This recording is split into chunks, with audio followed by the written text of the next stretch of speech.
Hello friends, welcome back to my channel earth mom Dehradun. मैं हूं ज्योति और वेलकम है आप सभी का मेरे चैनल पे। तो अभी मैंने सपना का वीडियो भी देखा और इन बेशरम मियाँ बीवी का वीडियो तो मैं काफ़ी दिन से नोटिस कर ही रही हूँ।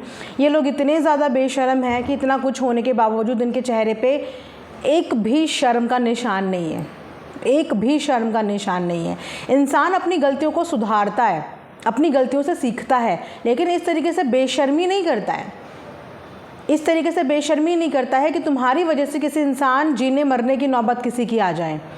आज सपना ने अपनी वीडियो में ये बात बोल दी है कि इन लोगों ने उसको इस कदर मेंटली डिप्रेस कर दिया है, इस कदर उसको परेशान कर दिया है कि अगर वो अपने साथ कुछ करती है तो उसके ज़िम्मेदार ये दोनों बेशरम मियाँ बीवी होंगे। अब कहाँ गई इनकी बीवी? इनकी बीवी को तब डिप्रेशन, तब बीमारी, तब हॉस्पिटलाइजेशन, तब बीपी कुछ नहीं हुआ था जिन दिनों में सपना के साथ इतनी बुरा वक्त चल रहा था उसका। उस वक्त में ये धड़ाधड़ दिन में दो वीडियोस लगातार उसके लिए डाल रही थी। तब इन्होंने ये नहीं सोचा कि तुम्हारी वीडियो की वजह से सामने वाली औरत, सामने वाली लड़की जो 2 मासूम बच्चों को लेकर बाहर निकली है, उसकी मनोदशा क्या होगी।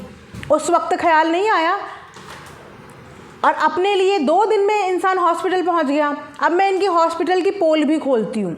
इनके हस्बैंड की वैसे तो जेस्चर देख के आप लोग समझ ही गए होंगे कि वो कितना बड़ा ड्रामेबाज लोग हैं और कितना बड़ा ड्रामा कर रहे हैं। और इनके ड्रामा का सबूत तो इनका पूरा चैनल है।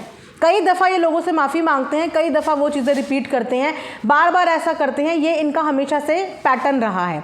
लेकिन मैं आप लोगों को एक और चीज़ बताती हूँ। आज इन्होंने अपनी वाइफ को हॉस्पिटल के बेड में दिखा दिया। उसके बाद मेरे पास ये स्क्रीनशॉट्स आए हैं। मैं थैंक यू बोलना चाहूँगी ऑडियंस का जो इतना सपोर्ट दिखा रही है। और ऐसे लोगों के लिए हमें नज़रें गड़ाने की ज़रूरत ही नहीं है। इनकी हर एक्टिविटी पे ऑडियंस की नज़र है। एक तरफ ये अपनी बीवी को बीमार होने का दावा कर रहे हैं, दूसरी तरफ इनकी बीवी रात को लाइव अटेंड करके उन लाइव्स में जाके कमेंटबाजी कर रही है, और कमेंट सेक्शन में क्या लिख के आ रही है उन लाइव में जाके। लाइव अटेंड कर रही है बाकायदा, और उस लाइव में जाके इस बारे में बात हो रही है कि सामने वालों से तो हमारा सेटलमेंट हो गया, सामने वाले से तो हमारी बात हो गई, मतलब कि लखनीत व्लॉग से इनकी बात हो गई, उनका सेटलमेंट हो गया। इस तरीके के मैसेजेस, इस तरह के कमेंट से जाके लाइव में कर रही हैं। और दूसरी तरफ इनके पति आज वीडियो बना के बोलते हैं कि मेरी बीवी तो हॉस्पिटल में है। अरे कितने बड़े झूठे लोग ये हैं, कितने बड़े झूठे लोग कि आज तो सपना ने तुम लोगों को खुला चैलेंज दे दिया ना, खुला चैलेंज दे दिया। और इस बारे में तो मैं बहुत दिन से बोल रही थी कि कौन सी साइड सुनना चाहते हो, कौन सी साइड सुनना चाहते हो। क्या साइड लेने के लिए, अपना पक्ष रखने के लिए किसी के पास प्लेटफॉर्म की कमी है? किसी के पास कुछ भी कमी नहीं है। क्या आप लोगों ने वहाँ पे गए? इन्होंने झूठे थंबनेल तक लगाए ऑडियंस को गुमराह करने के लिए, झूठे टाइटल तक लगाए कि हम उनके सास ससुर से मिल के आए हैं। ये टाइटल लगा के इन्होंने ऑडियंस को गुमराह किया और ऑडियंस का कॉन्फिडेंस हासिल करने की कोशिश करी कि जैसे ऑडियंस को लगे कि ये उनकी आप बीती सुना रहे हैं, ऑडियंस गुमराह हो जाए कि जो ये बोल रहे हैं ये उनके सास ससुर द्वारा बोला गया है। लेकिन इन लोगों ने आज तक उनकी दहलीज पे तो बहुत दूर की बात है, उनके शहर के आसपास भी कदम नहीं रखा है। अब जाओ ना, अब अपना इंसाफ का मोर्चा लेके जाओ, उन बुज़ुर्गों की हेल्प के लिए जाओ ना।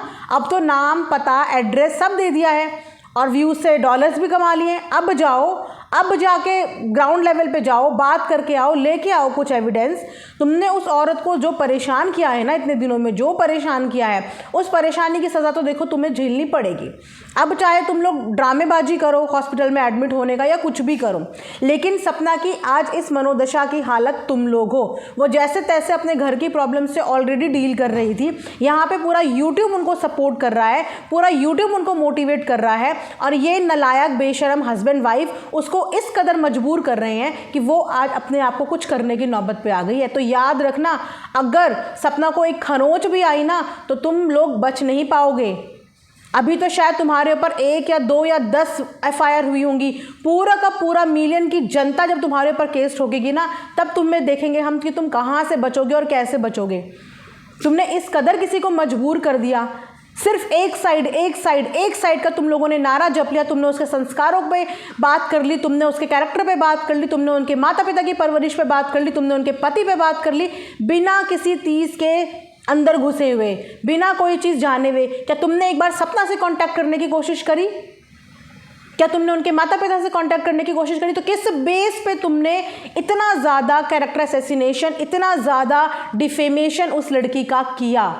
तुम लोग ऐसा करते क्यों हो? क्या मिलता है तुम्हें ऐसे बेसहारा और ऐसे लाचार औरतों के साथ खिलवाड़ करके? तुम्हें मिलता क्या है? तुम क्यों ऐसी औरतों के आंसू अपने ऊपर ले रहे हो? और खुद को क्या बोलते हैं? ऐसी कम्युनिटी से बिलोंग करते हैं जिस कम्युनिटी के आगे हम सब हाथ जोड़ते हैं। इन्होंने उस कम्युनिटी की भी बेइज्जती और बदनामी कर दी है। क्या मैं बोलूं इन लोगों के लिए? मतलब जब तक इनकी बीवी को व्यूज़ छप रहे थे तब तक इनकी बीवी रोज़ दिन में 2-2 वीडियो छाप रही थी, और अब अचानक से इनकी बीवी गायब हो जाती है और पति आके मोर्चा संभाल लेते कि तू टेंशन मत ले, तू टेंशन मत ले, मैं हूँ ना, मैं तुझे सही नहीं करूँगा। एक पति पत्नी का जोड़ा यही कहता है कि अगर आपकी पत्नी कहीं पे गलत जा रही है ना, तो पति का फ़र्ज़ बनता है अपनी पति को उस गलती को सुधारने के लिए उसको राय देना, उसको उस कीचड़ से बाहर निकालने की कोशिश करना। लेकिन यहाँ तो लगता है इन दोनों के अंदर दिमाग के नाम पे कुछ भी नहीं है। या तो इन्हें सिर्फ पैसा पैसा और पैसा ही चाहिए, सही गलत इनके लिए कोई भी मायने और कोई भी मैटर नहीं करता। मतलब मैं ये बोलना चाहूँगी कि कैसे आदमी हो तुम कि तुम्हारी बीवी को तो चलो ना समझदारी ही नहीं आ रही है, उनके अंदर तो दिमाग बुद्धि की कमी हो गई है, लेकिन तुम्हें पहले अपनी बीवी को ये समझाना चाहिए कि तुम कर क्या रही हो। तुम जिन माँ बाप का पक्ष ले रही हो, क्या वो माँ बाप ने आके अभी तक इतने सालों में अपना कोई पक्ष बताया है? लेकिन जो औरत अपना पक्ष बता रही है, तुम उसके पक्ष सुनने के बाद भी तुम उसको इग्नोर कर रही हो और उसके ऊपर ही लांछन लगा रही हो। तुम कर क्या रही हो? लेकिन इन्होंने ऐसा नहीं किया। जब तक इनकी बीवी एक हफ्ते तक दिन में 2-2, 10 से 15 वीडियो छापने के बाद आज उनकी बीवी को उन्होंने पीछे करके खुद इस मोर्चे को संभाल लिया है। मतलब पार्टनर इन क्राइम, ये इन लोगों का हिसाब है कि सही को सही और गलत को गलत नहीं बोलना है। अगर एक जना गलत जा रहा है तो उसको सही नहीं करना है, लेकिन हमें भी उसी रेस में शामिल होना है। इनकी भी हिस्ट्री बहुत सारे लोग आके बता रही हैं कि ये खुद अपनी ज़िंदगी में जिन संस्कारों का ये यहाँ पे चोला ओढ़ के आई थी, या जो संस्कार ये सपना को, उनकी जेठानी को या और तमाम औरतों को सिखाने की कोशिश कर रही हैं, इनके खुद के संस्कारों की धज्जियाँ उड़ रही है यूट्यूब पे। खुद के इनके इर्द गिर्द के लोग आके इनके संस्कारों की धज्जियाँ उड़ाते हुए जा रहे हैं कि इनका खुद का फैमिली बैकग्राउंड, खुद की फैमिली हिस्ट्री इनके यूट्यूब चैनल से आपको पता चल जाएगी। जिन्होंने रिश्तों के नाम पे किसी का लिहाज नहीं किया, किसी का लिहाज रिश्तों के नाम पे नहीं किया। इन्होंने क्या क्या लोगों के साथ किया, अपने इर्द गिर्द के लोगों के साथ। यूट्यूब पे तो उन्होंने किया ही किया, लेकिन अपनी रियल लाइफ में इन्होंने क्या क्या चीज़ें करी वो भी अब सब चिट्ठे सामने आ रहे हैं, सामने आ रहे हैं। इसीलिए बोलते हैं कि जब खुद के घर शीशे के होते हैं ना, तो दूसरों के घरों पे पत्थर नहीं मारते हैं, पत्थर नहीं मारते हैं। और मैं फिर से बोल रही हूँ कि अभी भी संभल जाओ, अभी भी सुधर जाओ, अपनी गलती को रियलाइज़ कर लो, अपनी गलती को महसूस कर लो। और अगर सपना के साथ कुछ भी होता है तो फिर आप लोग सोच लेना कि आप लोगों के साथ फिर क्या हो सकता है। क्योंकि किसी को डिफेम करना, किसी को मेंटली टॉर्चर करना, ये सब चीज़ें तो हमें नहीं आती। हमें सिर्फ एक चीज़ आती है फिर, और वो चीज़ आई थिंक सब लोग कर चुके हैं, और सपना भी इस चीज़ पे बहुत स्ट्रिक्टली एक्शन लेने वाली है, लेगी, और आप सब लोगों को उसकी इन्फॉर्मेशन मिल जाएगी। साथ ही साथ इन्होंने लखन को भी इस सब चीज़ों में इन्वॉल्व किया, उनके भी कैरेक्टर को इन्वॉल्व किया।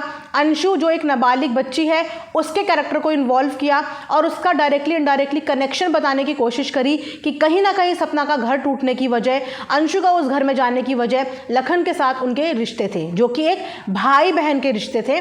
इन्होंने उस भाई बहन के रिश्ते को सोशल प्लेटफॉर्म पे, खुले प्लेटफॉर्म पे बदनाम करने की कोशिश करी। उसके बाद हंस हंस के बोलते हैं कि मैंने कौन से कैरेक्टर के ऊपर बात कर दी। पूरी दुनिया समझ गई आपका इंटेंशन, पूरी दुनिया समझ गई आपकी उस वीडियो का इंटेंशन, लेकिन आप जिसने बोल दिया, आप यहाँ आके बोल रहे हो कि मैंने क्या बोला कैरेक्टर के बारे में।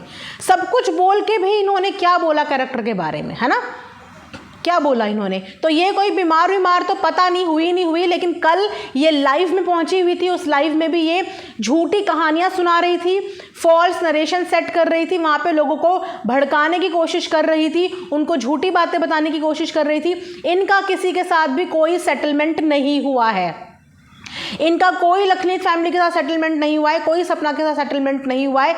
ये सिर्फ और सिर्फ दूसरों को प्रेशर में डालने के लिए झूठ तक बोल सकते हैं। एक तरफ हॉस्पिटल के बेड की पिक्चर आती है, एक तरफ इनकी वाइफ लेट नाइट को लोगों की लाइव्स में जाके वहाँ पे मैसेज करती है। तो भैया ऑडियंस बहुत स्मार्ट है, और बहुत एक्टिव है।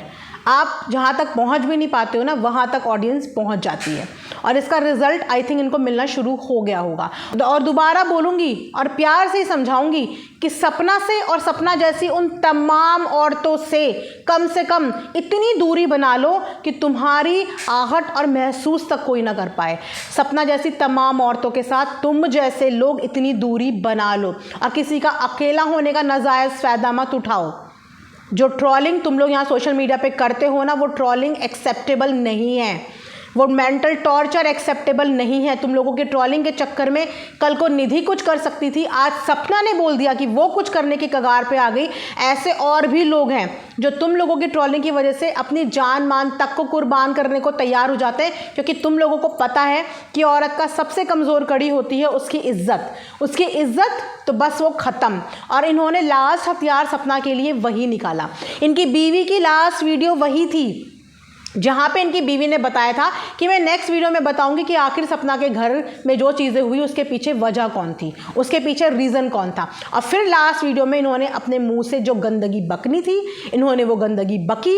इन्होंने अंशु को क्या, सपना को क्या, सबको, लखन को क्या, उनकी पूरी फैमिली को इन्होंने अपनी गंदगी के चपेटे में लिया, जिसका भुगतान इनको अब तो सोशल मीडिया पर करना पड़ेगा। क्योंकि जो रायता इन्होंने सोशल मीडिया पर इस समय भाई बहन के रिश्ते पर उठाया है ना, उस सवाल का जवाब इन्हें यही देना पड़ेगा। और अब इनको रिश्तों की महत्वता समझानी ज़रूरी है, क्योंकि इन्होंने आज तक ऐसा कोई रिश्ता नहीं निभाया जिस रिश्ते को इन्होंने दिल से निभाया हो, ना तो अपनी निजी ज़िंदगी में, ना ही अपनी सोशल मीडिया की लाइफ में। तो अब इनको रिश्तों के ज्ञान समझाने ज़रूरी हैं कि रिश्तों की महत्वता तुम्हें पता होनी चाहिए। और जब किसी भाई बहन के रिश्ते पे तुम सवाल उठाओगे ना, तो तुम्हारा क्या हाल होगा, वो एक बहुत अच्छा एग्जाम्पल इस बार सोशल मीडिया पे आप सब लोग विटनेस करोगे। और उसके बाद जितने भी इस कैटेगरी के लोग होते हैं ना, इस डाउन कैटेगरी के लोग, जो एक औरत और एक आदमी को इस तरीके से गलत निगाहों से और गलत रिश्ते में जोड़ने की कोशिश करते हैं ना, उनकी दोबारा कभी हिम्मत नहीं होगी, दोबारा कभी हिम्मत नहीं होगी किसी औरत का नाम किसी आदमी के साथ जोड़ने की।